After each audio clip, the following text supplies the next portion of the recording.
a truckie driving down from the Gulf, and he has on his passenger seat a small crocodile about 2 feet. Now this truckie drives along mile after mile, and he's just contemplating what he'll call his pet crocodile. And he decides upon Clarrie as a given name, because Clarrie and Clarence, well, it sounds sort of the same. Now Clarrie the Croc, with his razor-sharp teeth, chews a hole through the bag, all around underneath, and he lay there, dead still, in a sort of a trance, awaiting the right moment to take his chance. Now this truckie drove through the day, and he drove through the night, and with his destination almost in sight, his bladder called out for an urgent leak, and he stopped his truck at Sportsman's Creek. Now in his haste to get out, he left open the door, giving Clarrie the chance he was waiting for. It was out of that bag, slid over the seat, and down the banks of Sportsman's Creek. And there, the water was so fresh, there wasn't any tide. Just the perfect spot for a young croc to survive. There were ducks and frogs and yabbies and schools of potty mullet, all sorts of tasty morsels to slide right down his gullet. Now Clarrie lived in luxury within that fertile creek, and in the course of just 10 years, he'd grown to 13 feet. Now a crocodile at 10 is reputed to be around about the age of puberty. And Clarrie gets his urge for a sexual romp, and he headed to the waters of the everlasting swamp. And it was there that Clarrie was first seen, chasing potty calves that belonged to Brucey Green. While down at the Lawrence pub, owned by stockman Johnny Hoy, they put together a posse which was urgently deployed. Now Clarrie heard those hoofs are coming. It was like thunder in his ears, and he raced them to the river neath their stock whips and their cheers. Then Clarrie, he just circled round a while and headed then upstream, just pondering the thoughts of the female of his dreams. It was on the banks of Susan Island that Clarrie first did take a rest, underneath those big fig trees where all the fruit bats nest.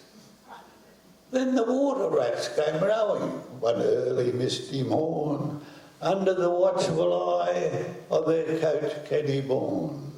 Now they were burrowing perfectly, without a fault for Ken's detection, when the boat had almost broached and changed in its direction. "There's got a bloody crab!" the coach was heard to roar. "It's no crab, sir, it's a croc, and it's got me ruddy oar." Now there really was a croc, on this they all agreed, and to catch this monster there was an urgent need. So Trapper Want was summoned, and he arrived in his tinny punt, and he set his trap with a live fruit bat. Oh, what a clever stunt. Now, early the following morning, the rowers began arriving to do their training needs, and they found poor Clarrie the Croc trapped and thrashing in the reeds. Well, Kenny Want jumped in and tied up tight its jaws, while John Bryan threw in a rope to drag the beast ashore. And Wayne McGann, he lent a hand, and to the tail he was deployed.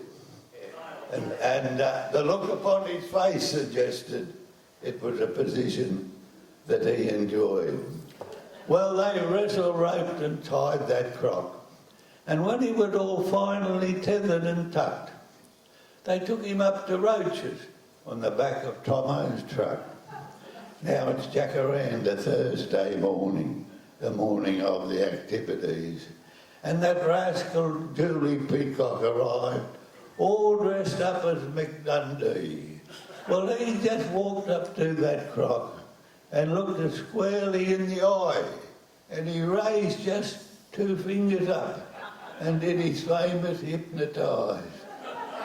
Now Clarrie, he just fell into a trance, and as he went all limp and mute, Mick Dundee, he just picked him up and slid him down the cellar chute.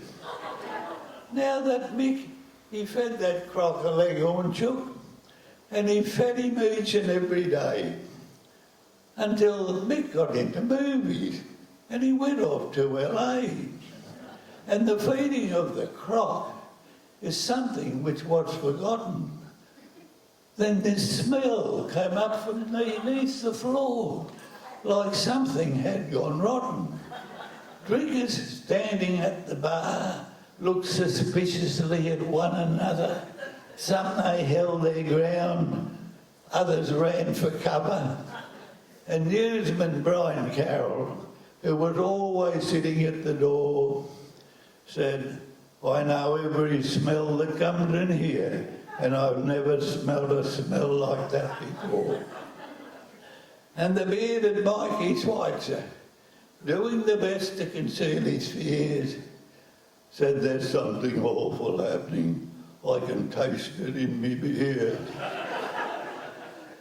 And stable hand John Fogarty, whilst he was accused of farting, a charge that he resented, he said, "I know it's not one of mine. All of mine are stable-scented."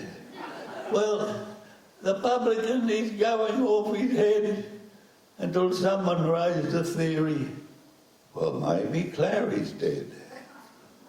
Well, it's years now since Clarrie supposedly has died, and his body has sort of become petrified. But he now lies in state, high above the bar. Some say he's the original, some say no, just a replica. But I say that if you stand not far away, Clarrie will return your wink, which leads me to believe that Clarrie's still alive. Well, that's what I'd like to think.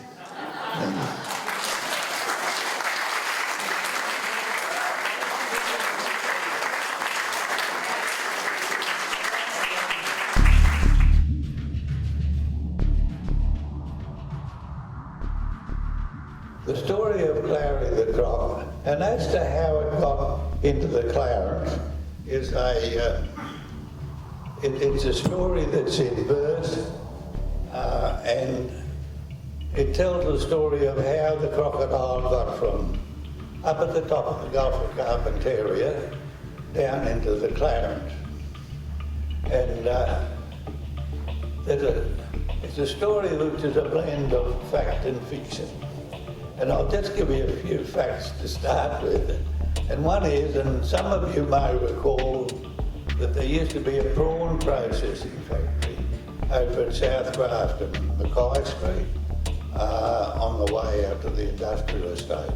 It was set up by an entrepreneur by the name of Franks, and his idea was to bring these large tiger prawns and banana prawns, which they discovered up at the top of the Gulf of Carpentaria. He'd bring them down here and he'd process them. But in order to get them here, he had to send a truck up there, a refrigerated truck, every week. And it was a week turnaround. It took a week to get up there and a week to get back. He's up and back in the 1 week. In those days it would have been mostly corrugated roads, so it was a tremendous feat on the part of the driver.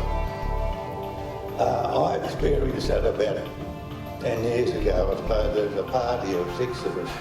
We put together this safari. It was a pub safari, and we called it all the old pubs going up, including the Walkabout Creek pub at McKinley, which is where the Crocodile Dundee, part of that was filmed within that pub.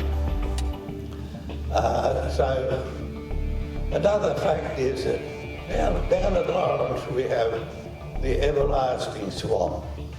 Now that's a huge expanse of water. It's one of the biggest swamps on the Clarence, and fortunately it's never been drained. It's in its natural state. It's full of wildlife.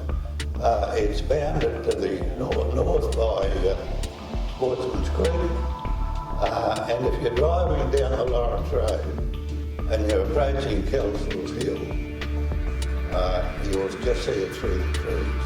Full up with water at the moment.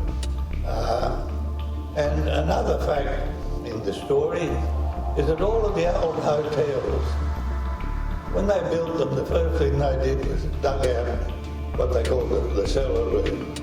And they built these cellars underneath the bar. And the purpose of the cellar was to accommodate the then wooden kegs of beer. It would keep them cool in proximity to the bar. So they are the facts, and the rest is fiction, so I'll leave it to your own imagination. So if you go into Roches Hotel, Clarrie's still up there, and there's always a chance he will return your wish.